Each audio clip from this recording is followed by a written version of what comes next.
இன்னைக்கு மே தினம் உழைப்பாளர் தினம். தலைவர் எம்ஜிஆர் சொன்ன மாதிரி தான், உழைப்பவரெல்லாம் உழைந்தவர்கள். நம்ம என்றைக்குமே உழைச்சேனும் உழைப்பு பண்ணோம்னா என்றைக்குனா ஒரு நாளைக்கு உயர்ந்த நிலைக்கு போகலாம். அதோடைய உதாரணம் தான் உழைப்பவர் அப்படின்றது.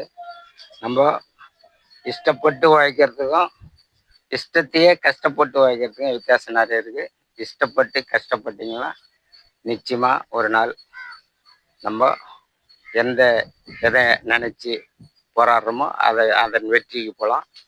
கஷ்டப்பட்டு உழைக்கிறவங்க பார்த்தீங்கன்னா அப்படியே தான் இருப்பாங்க. அவங்க அடுத்தது கட்டத்துக்கு போகணுன்னா இஷ்டப்படணும். அடுத்ததில் இஷ்டப்பட்டு உழைச்சாங்கன்னா இஷ்டப்படலாம். இது நிறைய பேர் கற்று சொல்ல ஆரம்பிச்சிட்டாங்க, சொல்லுங்கிறாங்க, நீ வேறையாடா அப்படின்னு நினைக்காதீங்க.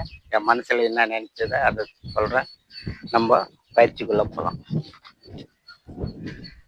டபுள் பாரில் சிங்கிள் பார் சைடு இப்படி கையை பிடிச்சிக்கின்னு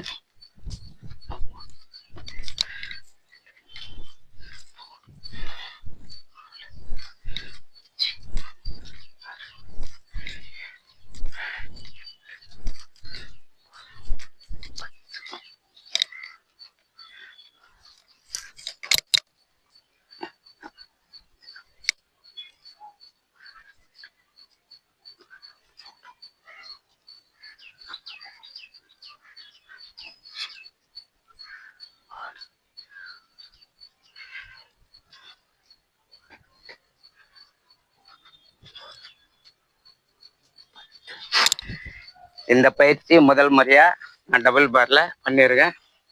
இது ஒரு 28-30 வயசு பசங்க பண்ணுறதுக்கு தான். இது பார்க்கறதுக்கு ஈஸியாக இருக்கும். நீங்களும் டபுள் பார் இருந்தால் ட்ரை பண்ணி பாருங்கள். நன்றி, வணக்கம், வாழ்க வளமுடன்.